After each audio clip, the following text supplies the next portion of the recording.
troisième test de la circonstance se trouve dans le livre de Actes, en son chapitre 19, du 8e au 12e verset. Actes 19, 8 à 12.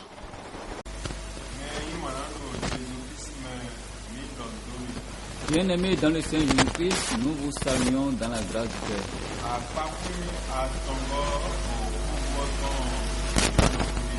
Aujourd'hui, nous aborderons la troisième partie du développement du thème en cours dans l'enseignement.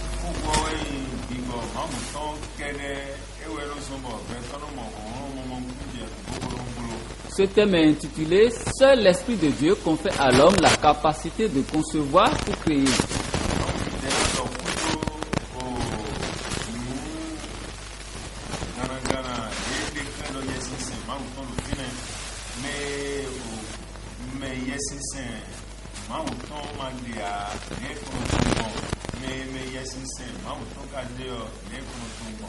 Nous aborderons des cas pratiques aujourd'hui qui révèlent la présence de l'Esprit Saint pour savoir comment discerner le vrai du faux, lorsque c'est l'Esprit qui parle ou bien lorsque l'Esprit n'est pas là.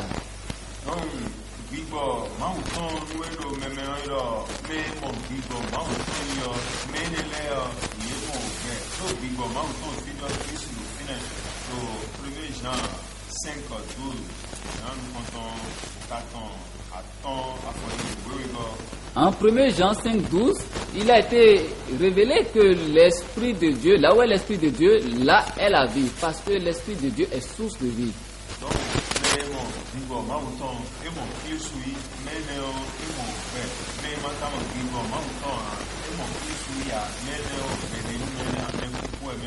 Celui qui a reçu l'Esprit de Dieu a reçu Christ. Par conséquent, celui-là, il a reçu la vie. Par contre, celui qui n'a pas reçu l'Esprit Saint, il est vivant, mais il est considéré comme un cadavre ambulant.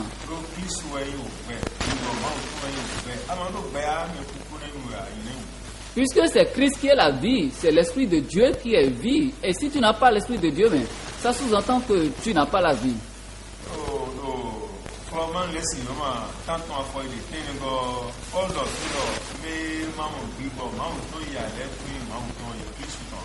En Romains 8, 9, l'apôtre Paul a déclaré que ceux qui n'ont pas reçu l'Esprit de Christ n'ont pas la vie.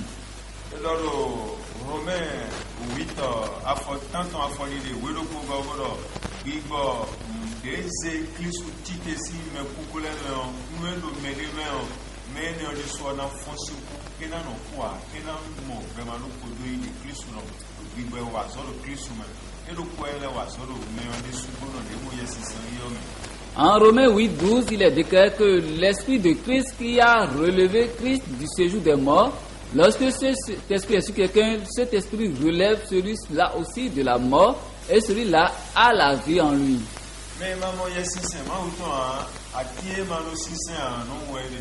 Celui qui n'a pas l'Esprit Saint, il ressemble à un arbre stérile qui ne porte aucun fruit.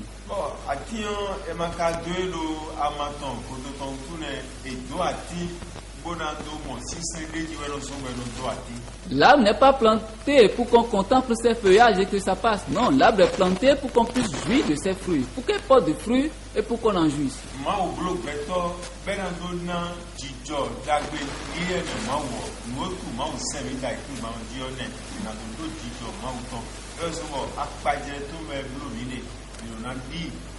Dieu nous a créés afin que nous portions du fruit, afin que nous lui ressemblions, afin que nous posions des actes qui révèlent la nature de Dieu en nous.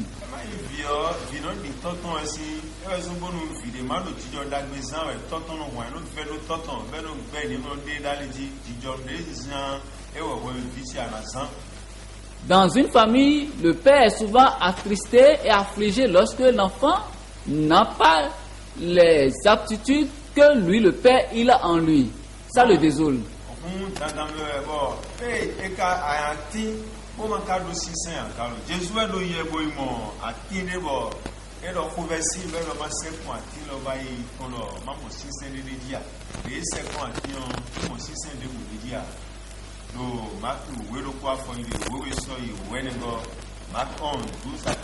En Marc 11, 12 à 14, Jésus s'est approché d'un arbre pour prendre des fruits parce qu'il avait faim. Il n'a vu aucun fruit sur cette arbre-là. Alors il a dit qu'aucun fruit ne vient de toi.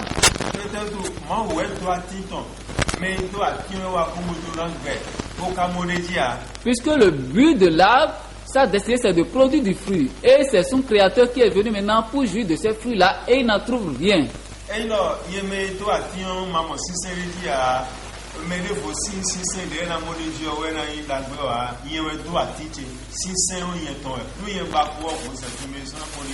Quelle sera ma réaction si moi, en tant que le propriétaire, je viens et je ne trouve aucun fruit sur cette table-là? Si ce n'est pas moi qui en juge, ce ne serait pas un autre.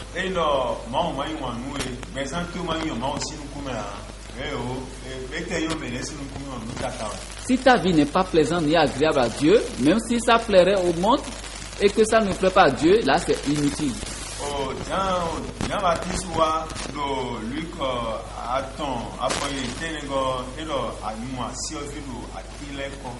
En Luc 3, 9, Jean-Baptiste a déclaré que la cognée est déjà mise. Mais de quel arbre s'agit-il? Il s'agit des arbres qui ne portent pas de fruits, les arbres stériles.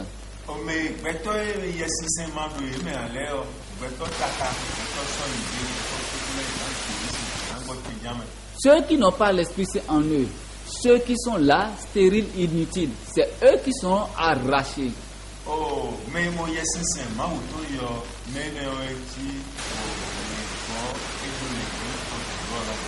Celui qui a reçu l'Esprit de Dieu ressemble à un agneau qui a un berger qui le suivait et veille sur lui.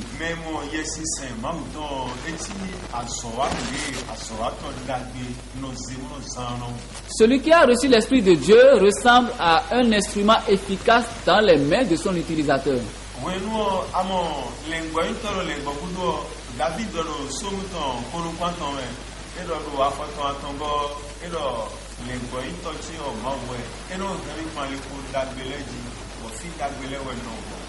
En Somme 23, David a déclaré que l'Éternel est son berger, qui le guide dans de verts pâturages.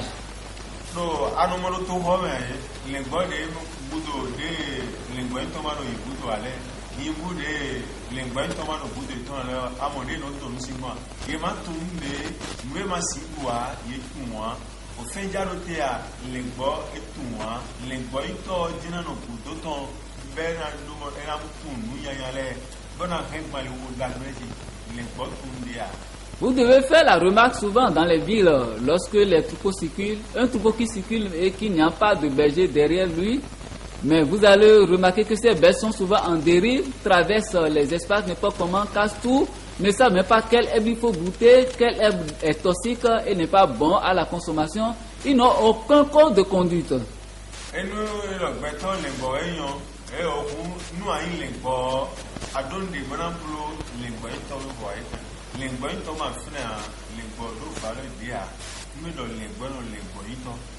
Si tu es donc un brebis, tu es supposé avoir un berger. Il n'y a pas de brebis sans berger, sinon là, c'est peine perdue. Donc,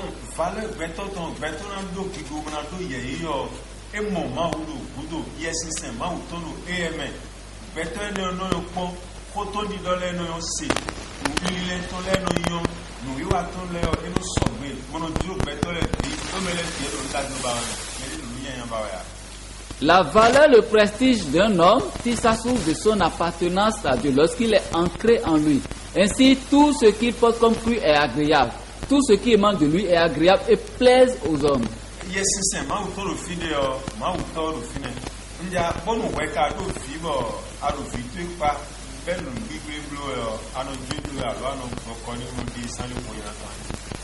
Là où est l'esprit, là est Dieu. Et si tu as un enfant qui a des écarts de conduite, quelle est ta réaction? Tu es là pour le reprendre ou non?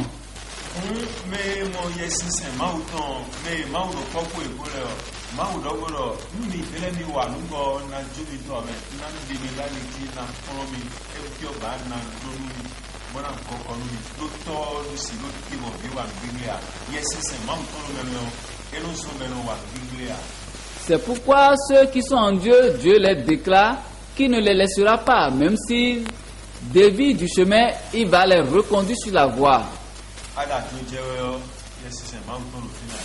Quand tu voles, l'Esprit de Dieu n'est pas présent.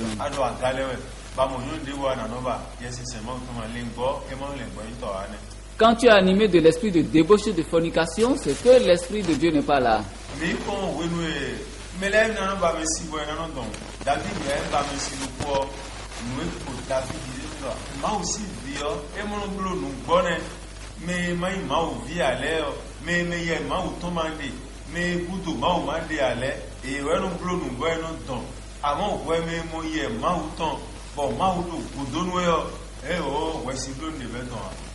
Il y a les gens qui commettent des exactions impunément et des adultères impunément, mais prenez le cas de David. Il a été repris sévèrement après son forfait.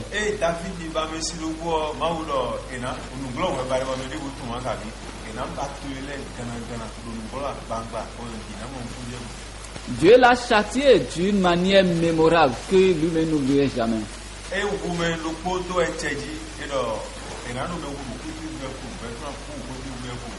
Il a commis de meurtre et cela est retombé sur sa maison.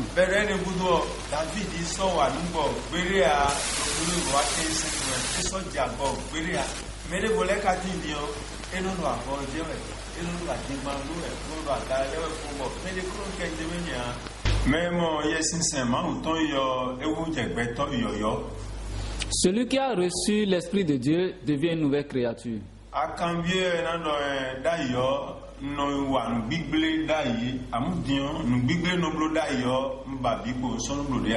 Lorsque tu l'interroges, il te confesse ses péchés d'avant et il te prouve que maintenant il ne fera plus ça.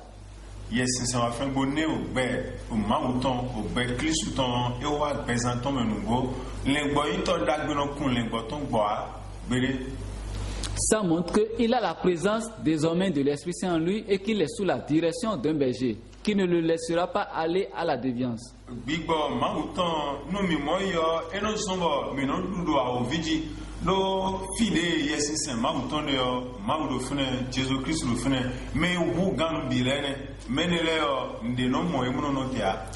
L'Esprit de Dieu nous permet d'avoir la victoire sur l'ennemi parce que l'Esprit de Dieu suppose la présence de Dieu et la présence de Dieu suppose la victoire sur l'ennemi. Lorsque Dieu est présent, l'ennemi ne peut rien, n'a aucune force contre nous.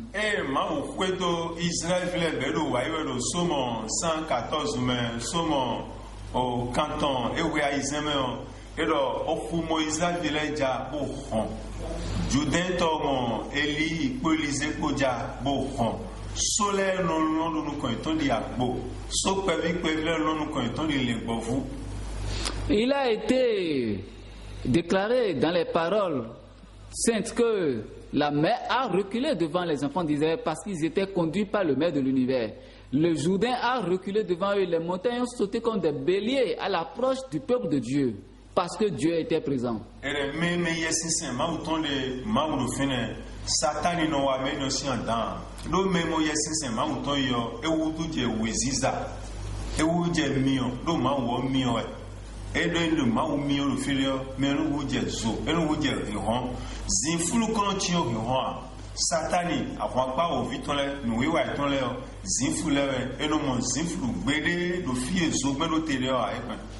Le malin aura beau se mouvoir, il ne pourra rien devant un fils de Dieu qui est habité par l'Esprit de Dieu parce que celui-là est désormais un feu dévorant et rien ne peut susciter devant le feu dévorant de Dieu.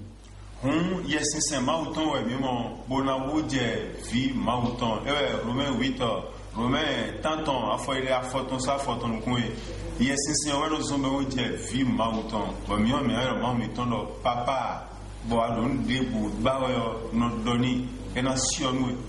Donc par le touchement de cet esprit nous avons reçu maintenant la grâce d'approcher du Père, la grâce de vivre son intimité et de l'appeler Abba Père afin d'obtenir de lui ce que nous désirons.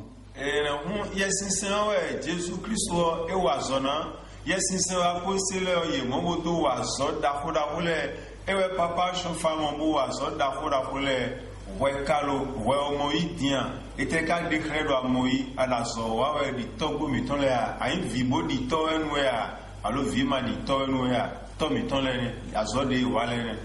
Christ a œuvré par le Saint-Esprit, les disciples ont œuvré par le Saint-Esprit, le Père Chauffard a œuvré par le Saint-Esprit et beaucoup d'hommes de Dieu ont œuvré par le Saint-Esprit. Qu'en est-il de toi? Quel témoignage recevras-tu?